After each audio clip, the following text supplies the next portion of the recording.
பிஸ்மில்லா. இன்னைக்கு 23ஆம் தேதி காலையில மணி 9 மணி. சென்னை அண்ணா நகர்ல இருக்கோம். ஒரு வேலை நிமித்தமா இங்க வந்திருக்கோம். அண்ணா நகர் எவ்வளவு அழகா இருக்கு பாருங்க. பீஸ்ஃபுல்லா, ரொம்ப அமைதியா, அவ்வளோ ரஷ்ஷு டிராஃபிக் இருந்தாலும் கூட ஒரு அலட்டிக்காம இருக்குது. ரொம்ப அருமையானது இருக்கு. இந்த ஊருடைய பேரு அந்த காலத்துல சாந்தி நகர்னு பேரு. சாந்தினா அமைதிமாங்கல்ல, சாந்தி நகர்னு பேரு. அதுக்கு தகுந்த மாதிரியே நல்ல பேரு போக சொல்லுவாங்க. குழந்தைகளுக்கு கூட அழகான பேரை வைங்க, நல்ல அர்த்தம் தரக்கூடிய பேரை வைங்க அப்படிம்பாங்க. அந்த மாதிரி வைக்கிறதுனால எப்போதுமே அதனுடைய பெனிஃபிட் வாழ்நாளில் கிடைச்சிக்கிட்டே இருக்கும் அப்படிம்பாங்க. அந்த மாதிரி இந்த ஊருக்கு சாந்தி நகருங்கிற மாதிரி இப்போ அமைதியான ஊர். இன்னைக்கு கிளைமேட்டு நல்ல அருமையாக இருக்கு. மழை வர்ற மாதிரி இருக்கு, மழை இல்லை. வானம் ஒயிட்டா இருக்கு, ஆனால் கிளைமேட்டு சூடே இல்லாமல் குளிர்ந்த காத்தோட இருக்குது.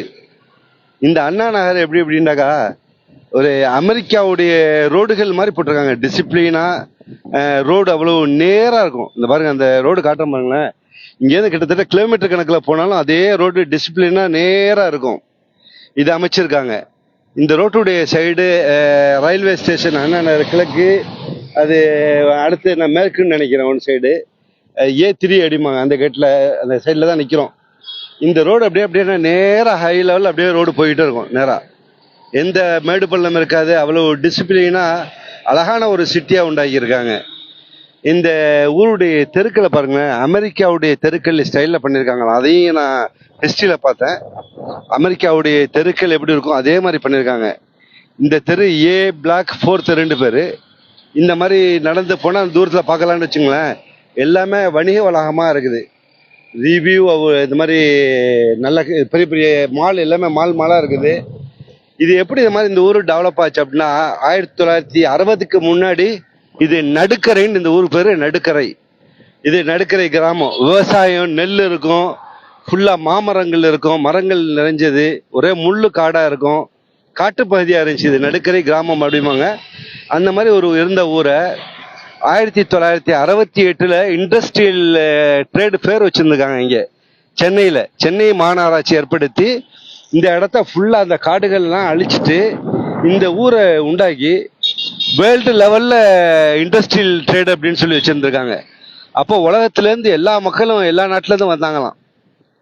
அந்த மக்கள் தங்குறதுக்காக, அந்த மக்களுடைய வசதிக்காக ஃபுல்லாக பில்டிங் கட்டி, ஏதாச்சும் டாலஸ்ட் பில்டிங் பின்னாடி ரோட்லாம் டாலஸ்ட் பில்டிங் இருக்குது அப்படிங்கிறாங்க.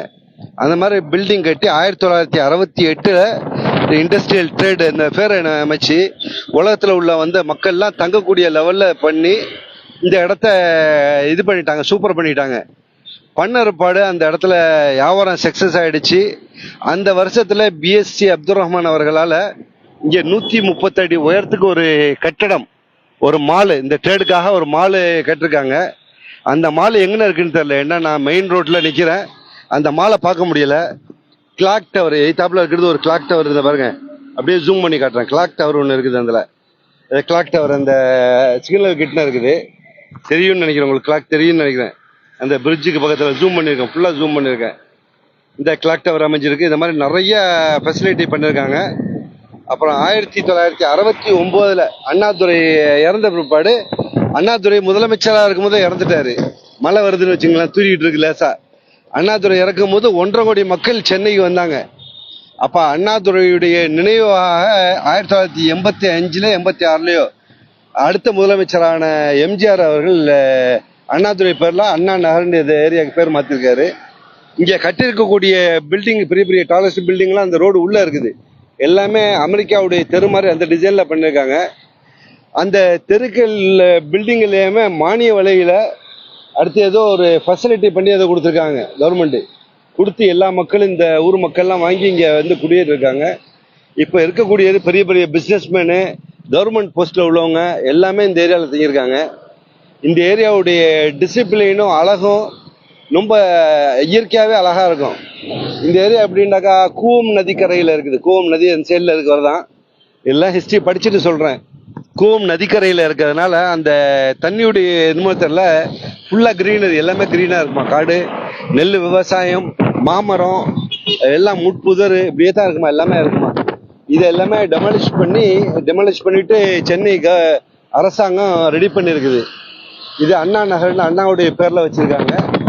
இந்த அண்ணா நகருடைய ஹிஸ்டரி எனக்கு தெரிஞ்சதை உங்கள்கிட்ட மக்களுக்கு சொல்லி அந்த ஏரியாவை காலையில் நம்ம வேலை நிமித்தமாக இங்கே இருக்கோம். திருப்பி இன்னொரு 2-3 மணி நேரத்தில் ஊர் கிளம்பிடுவோம். வேலை முடிஞ்சு அந்த இடத்துல வந்துட்டு அப்படியே தெரிஞ்ச தகவல் எடுத்து உங்களுக்காக சொன்னேன். ஓகே, வாழ்த்துக்களுடன் நான் முபாரக். நன்றி, பார்த்தமைக்கும் நன்றி. 3 சகோதரர்களை பார்த்துட்டு இருக்கிறீங்க. யாருடைய பேரும் இப்போ காட்ட மாட்டேங்குது. முன்னெல்லாம் பேரை காட்டும். அப்போ பிள்ளைங்கள்ட்ட சொல்லுவேன், உங்கள் பேர் எங்கேருந்து பார்க்குறீங்கன்னு சொல்லுங்கன்ட்டு. இப்போ முந்தானத்து ஒரு லைவ் போட்டேன். 16 பேர் லைவ்ல இருந்தாங்க. ஒரே ஒருத்தருடைய பேர் தான் காட்டுச்சு. ஏங்க, அண்ணா நகர் கிழக்குன்னா 2 சைடு கேட்லேயும் அண்ணா நகர் கிழக்குன்னு இருக்குது. இந்த மெட்ரோலையும் அண்ணா நகர் கிழக்குன்னு இருக்குது. எதுக்கே இருக்குது கேட்டு, அதுலேயும் அண்ணா நகர் கிழக்கு அப்படின்னு சொல்லிட்டு இருக்குது. அதனால மெட்ரோவில் இங்கே வரக்கூடியவங்க கிழக்கிலேயே அவங்கள்ட்ட கேட்கணும் எந்த எக்ஸிட்ல இறங்கணுண்டு. A1, 2, 3 அந்த மாதிரி இருக்குது. இந்த சைடில் உள்ளது A3ன்னு சொல்லிட்டு இருக்குது. அந்த மாதிரி ஏரியா பேர். ஓகே, எதான் தகவல்களுடன் இந்த தகவலுடன் நான் உங்களுக்காக முபாரக். வாழ்த்துக்கள், நன்றி.